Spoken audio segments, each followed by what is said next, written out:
Joseph, donc Joseph était issu de cette famille-là. Alors Joseph, qui était issu de Rachel, était le premier garçon de Rachel, et sinon, parce qu'elle n'avait eu que deux avec Benjamin. Et son papa l'avait confectionné même une tenue. Alors regardez bien l'histoire. Joseph, qui était un enfant extraordinaire, avait une particularité. Il avait un don qui était autour de lui. Et son don, il pouvait voir des choses que beaucoup ne voyaient pas. Et parmi ces choses-là, ça suscitait la nervosité des parents. Ça suscitait la nervosité de ses frères. Et parfois, comme on voit aujourd'hui dans nos familles, lorsque vous naissez parfois avec un don exceptionnel, parfois vous voyez que ça commence à voir par votre propre famille, on ne vous apprécie pas. Et puis ça peut être aussi au quartier, ça peut être aussi même dans un pays, ça peut être dans une ville. Parce que parfois, ça amène à être en contradiction avec les réalités que les gens pensent. Alors Joseph avait commencé à avoir même des songes. Et dans ces songes-là, il avait vu comment ses frères allaient être soumis à lui, sous son autorité. Il a fait un songe où il voyait qu'il était la seule gerbe et il était au milieu des 11 et les 11 là se soumettaient, s'inclinaient devant lui. Alors ses frères ont compris que là, il commençait à abuser. Jusqu'à ce qu'il avait aussi vu un autre songe, là où même son père et sa mère devaient aussi s'incliner, où il avait vu des symboliques de la lune et du soleil, et les autres 11 étoiles qui s'inclinaient. Et là, c'était un peu trop. Et cela, ça va créer tellement de la haine en vis-à-vis de Joseph. D'où, lorsqu'un jour, ses frères étaient quelque part, alors qu'ils ruminaient la haine, ils ruminaient ce qui était mauvais, ils étaient prêts à vouloir leur faire du mal. Alors Joseph était allé comme innocent, comme souvent des gens de bon cœur sont innocents. Alors, parfois, ils savent exactement qui a dans leur cœur de mauvaises pensées. Qu'est-ce que les gens pensent? Parce que vous savez que quand vous avez un bon cœur, quand vous êtes quelqu'un de bien, parfois vous ne pouvez pas vous imaginer combien les ennemis que vous avez autour, parce que souvent ce n'est pas facile d'avoir aujourd'hui des gens qui ont des bons cœurs, parce que les gens sont pleins de haine, les gens sont pleins de méchanceté, et le monde est rempli de méchanceté. Donc les gens sont prêts à vous haïr même pour un petit truc, pour un truc simple. Excusez-moi d'utiliser le terme truc, mais je le dis pour une chose simple. Alors c'est vraiment dommage. Est-ce comment fonctionne la terre? Et c'est une terre pleine de haine, pleine de méchanceté. C'est pourquoi, quand vous êtes dans le Seigneur, c'est la meilleure manière de vous cacher, c'est la même manière d'être bien avec vous-même. Sinon, si vous vous contentez à regarder ce que les gens disent de vous, si vous vous contentez à regarder ce que les gens pensent de vous, vous n'allez jamais évoluer, parce que c'est un monde qui est comme ça, c'est un monde où les gens ne sont jamais contents du bien de l'autre. Alors, c'est un peu comme ça qu'était était Joseph. Et Joseph, lui, lorsqu'il allait vers chez les frères, il pensait être bien. Alors là, ils avaient déjà comploté à le tuer. Alors, vous voyez dans l'histoire, je suis en train de paraphraser, pour lire l'histoire dans la Genèse, et bien avant, dans les chapitres 39, 38, vous allez lire ça là, et vous pouvez lire cette histoire. Ceux qui lisent la Bible, ceux qui lisent pas, vous pouvez vous acheter une Bible, et vous regardez, vous allez voir là son histoire. Et là-dedans, je suis en train de paraphraser pour qu'on aille un peu vite, parce qu'on a la prédication, je suis envie d'aller un peu plus loin. Et Joseph, effectivement, a invité ses frères d'une manière simple d'apporter de quoi à manger, de quoi à boire, mais il ne savait pas que c'était les derniers moments, et ses frères avaient déjà complété, et là, ses frères vont décider de l'attacher, le jeter dans un trou. Et après, ils vont, nous était la gentillesse de un parmi eux, c'était Judas, qui va décider de dire que non, ne le tuons pas parce qu'il voulait le tuer. Alors Judas va dire ne le tuons pas. Parce que le tue, qu'est-ce que ça nous servait de le tuer? Et qu'est-ce qu'il nous a fait? Vaut mieux qu'on le vende. Alors, c'était dans le plan parfait de Dieu.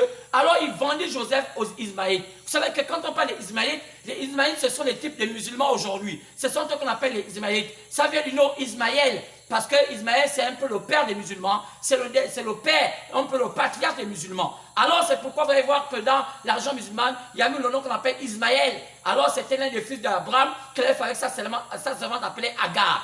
Alors, donc, quand on continue l'histoire, et c'est là, il décida de vendre Joseph. C'est exactement la même histoire, parce que vous savez que Joseph avait d'abord une robe à multiples couleurs, comme un peu le Seigneur Jésus-Christ, et Joseph aussi était vendu par ses frères, comme Jésus aussi a été vendu par Judas. Donc, on peut dire que Joseph avait le même destin que Jésus. Mais, regardez bien la scène.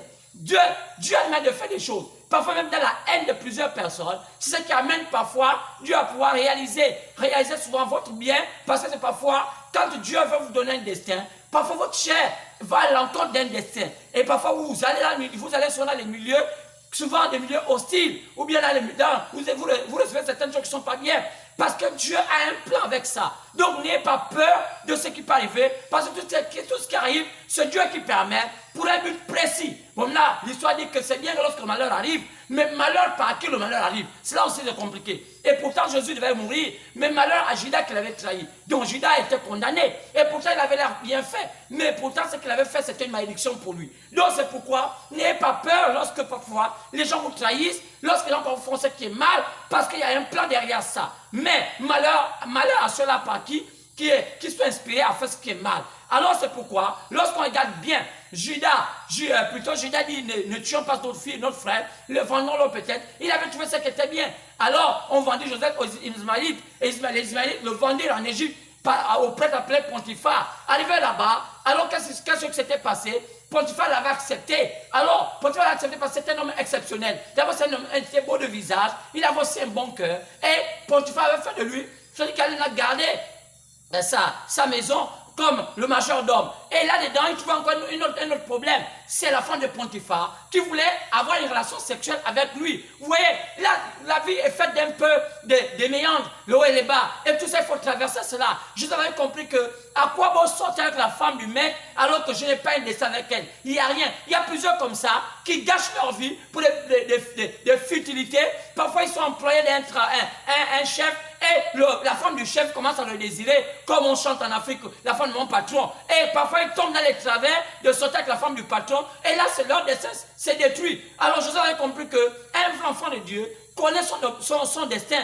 connaît son objectif à atteindre. Il décidait de ne pas souiller son âme avec une femme qui était déjà pétée pervers, la femme de Potiphar. C'est qu'il suscite encore notre problème. Et Potiphar, la femme de Potiphar l'accusa d'avoir tenté à violer alors que c'était faux. Alors, et là c'était quand même compliqué parce que Potiphar aimait tellement Joseph et il avait compris que sa femme mentait, mais la femme, qu'est-ce qu'elle pouvait faire? C'est pourquoi c'est compliqué aujourd'hui. C'est un temps compliqué. Lorsqu'une femme n'a pas Dieu, elle est parfois tellement possédée qu'elle peut vous faire tellement du mal. Est-ce que vous allez remarquer aujourd'hui, le monde aujourd'hui dans le chaos comment? Le monde est dans le chaos parce que aujourd'hui beaucoup de femmes sont pleines de mauvais esprits. Elles prennent leur temps à vouloir faire du mal. Vous voyez aujourd'hui si les hommes volent, si les hommes font ce qui font ce qui est mal, parfois c'est à cause des femmes parce que quoi? On va les voler pour plaire à une femme, on va les faire qui est mal pour montrer qu'on a un peu, on est ceci, alors que c'est mal. Et voilà toutes ces choses, c'est vedettes de cinéma, toutes ces choses-là dans les télévisions, les femmes fardées avec des fards par-ci, fards par-là, perruques par-là, perruques par-ci. Et nous voyons aujourd'hui, on est en train de préparer un monde de voleurs, des gens qui ont perdu leur dignité et les gens volent parce qu'il faut plaire aux femmes, parce qu'il faut montrer qu'on est grand, alors que c'est faux. Alors que vous voyez, il vaut mieux manger ton pain à l'eau, être un homme digne, qu'être un voleur, être un homme qui est digne et puis te faire ça, te faire montrer aux autres gens que tu es grand alors que tu n'es qu'un homme qui a perdu sa dignité. Et Joseph ne voulait pas le faire. Et ça l'a conduit en prison. Ça va vous conduire dans les milieux compliqués, les milieux hostiles. Et il allait là-bas. Mais Dieu ne va jamais vous abandonner. Quel que soit là où les gens peuvent vous envoyer, quel que soit là où le diable veut faire de vous, Dieu ne va jamais vous abandonner parce que même en prison, même dans le trou de l'enfer, Dieu sera avec vous parce que vous êtes son fils. Alors, qu'est-ce qui s'est passé? Joseph allait là-bas, et c'est là-bas où tout encore se passa. C'était le plan de Dieu. Et là-bas, il trouva deux hommes qui étaient emprisonnés par le roi. Et lorsqu'il était emprisonné par le roi, les deux hommes étaient emprisonnés par le roi, Joseph donna une vision qu'un allait mourir et un allait vivre. Lorsque Joseph avait parlé cela, alors ils se sont souvenus plus tard que Joseph avait parlé. Et ça, c'était passé exactement comme il avait dit. C'est un peu comme ça. Comme je parle aujourd'hui, j'en ai dit il y a cela bientôt combien d'années, j'ai dit que le Gabon passait un moment les moins difficiles. Et j'ai eu une vision sur ça, sur le Gabon, disant que c'est un temps compliqué. C'est une descente, tellement là les enfers. Après, c'est une pente il faut maintenant monter, une pente qui serait compliquée avant de voir la gloire. Et cela, quand je dis ça à beaucoup d'années, les gens ne croyaient pas. Même cette l'assemblée où je prêchais, ne croyaient pas. Mais aujourd'hui, quand on commence à voir des signes aujourd'hui, parfois on se dit, mais ouais, l'homme est tellement oublieux. Et je peux même dire que quand tu peux être oublié, là je prêche, parce que je ne peux pas comprendre que ce que je dis est vrai, parce que je ne savais pas de moi-même. Je ne fais que dire ce que je crois. Je ne fais que dire ce que Dieu me dit de dire. Et je ne fais que dire ce que je vois. Lorsque Dieu me dit parle, je parle. Ce n'est pas de moi-même, parce que je ne passe pas tout mon temps à parler. C'est lorsqu'il me dit va dire comme ça, je dis. Et j'ai un contact avec lui. Et je sais comment je le contacte avec lui. Et lorsqu'il me parle, je dis. Et les gens parfois ça fâche, mais ce n'est pas moi. C'est lui qui me dit de dire ceci. Quand il m'avait appelé en 2000, moi aussi je ne peux pas me lasser parce qu'il m'a dit c'est ma mission. Je préfère tout perdre et de suivre cette voie. Alors c'est ce qui s'était passé. Et Joseph avait tout fait. Et ces hommes-là se sont compris que vraiment Joseph était extraordinaire. Mais à cette époque-là, regardez bien, quelque chose va se passer. Alors une famille devait s'abattre sur toute la terre. Comme aujourd'hui, quand on voit ce coronavirus, ouais, c'est une famille devait s'abattre sur toute la terre. Mais avant que cela se passe, là c'est pas ça. Il y avait d'abord des signaux. Et ces signaux-là, nous avons vu que Pharaon eut vu qu'il y a quelque chose qui allait se passer. Il a eu des songes. Un des songes, il avait vu comment il y avait 7 belles vaches qui étaient là, belles grasses, et puis il y en a 7 autres qui sont venues, qui étaient laides, qui vont manger les 7 autres qui étaient belles là, mais elles étaient laides. Alors il était tellement troublé, et pourtant il avait des magiciens avec lui, il avait toutes sortes de personnes qui connaissaient, qui lirent ces choses-là, mais ils étaient incapables d'interpréter cela. Alors un peu aujourd'hui, comme on voit notre pays, aujourd'hui qui marche un peu comme il marche, alors qu'il y a des gens que Dieu en a mandatés, pas des gens qui ont peut-être des belles églises, pas des gens qui ont peut-être des jolies cravates ou bien des grosses voitures, mais des gens ouins. Il y en a tout dans chaque pays. Dieu donne tout dans chaque pays des ouins, des vrais ouins. Pas comme aujourd'hui qui devient le business où je m'avais au Congo. Dieu m'a dit que je m'avais livré au Congo. Non, Dieu suit souvent dans chaque pays des vrais ouins, des natifs, des gens à qui Dieu donne l'onction appropriée pour pouvoir délivrer le pays. C'est vrai, Dieu a toujours travaillé. Lorsque les gens viennent de l'extérieur, parfois apporter un coup de main, parfois apporter un apport, mais jamais Dieu prend un étranger pour délivrer. Non, ça n'a jamais été comme ça. Toujours Dieu suit un natif dans le pays, quelqu'un qui Dieu oint, parce que Dieu nous donne tout ce qu'il y a comme âme, parce qu'il est bien là-dedans, il connaît bien la nature du pays, et c'est comme ça que tu comme ça. Donc c'est pourquoi j'ai remarqué que lorsque ça c'était pas comme ça, Pharaon avait du mal à comprendre cela. Il a appelé les magiciens, mais ils n'ont pas compris. Comme aujourd'hui, on peut appeler tous sortes des hommes de croyances, tous sortes des hommes de lumière. Aujourd'hui, vous voyez qu'ils sont un peu perturbés, ils sont dans tous les sens. Parfois ils essaient d'être là la nuit, aller faire beaucoup de réunions dans des hôtels, faisant tous les trucs un peu ésotéristes, pour essayer de faire un peu ceci, pour connaître comment ça s'est passé. Mais pourtant, nullement, ils arrivent à satisfaire le peuple.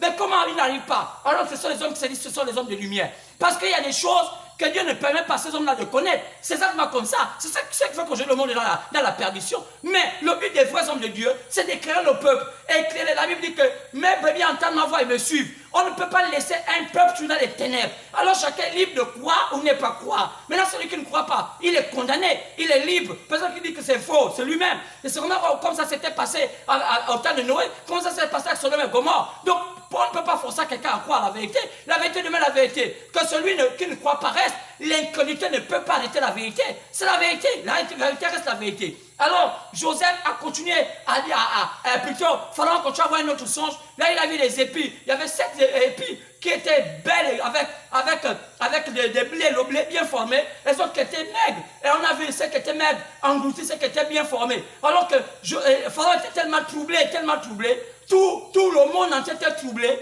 Alors, tellement que le palais était troublé, Pharaon dit, qui peut m'expliquer ces choses? Qui peut m'expliquer ces choses?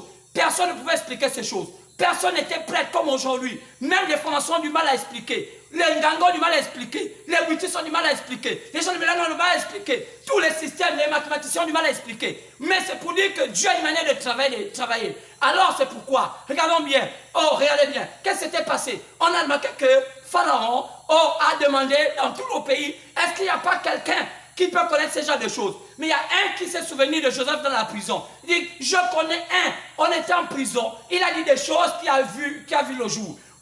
Combien les gens sont oubliés. Lorsque parfois quelqu'un, femme de Dieu, dit des choses qui voient le jour, les gens oublient et les gens essaient de fabriquer une forme de prophétie, une forme d'esprit pour dire que nous sommes le vrai homme de Dieu. On s'est fabriqué les hommes de Dieu tellement qu'aujourd'hui on est dans le cafouillage, on ne sait plus qui est vrai homme de Dieu dans ce pays. Mais Dieu connaît dissocier entre le faux et le vrai. Parce qu'il dit que c'est au temps de la fin, laissez les deux croître. On verra qui est livré, on verra qui est le blé. C'est pourquoi nous sommes au temps où on sait maintenant. Parce qu'il y a tellement de confusion. Combien de fois les États ont pris des pasteurs, ont mis même comme conseillers, ont pris des pasteurs, et même comme ministres, et ça n'a pas marché. Mais pourquoi ça ne marche pas? Parce qu'on ne peut pas confondre la spiritualité avec la religion. La religion était toujours le mensonge. La spiritualité va dans le droit chemin. Mais la religion, c'est comment le mensonge. Oui,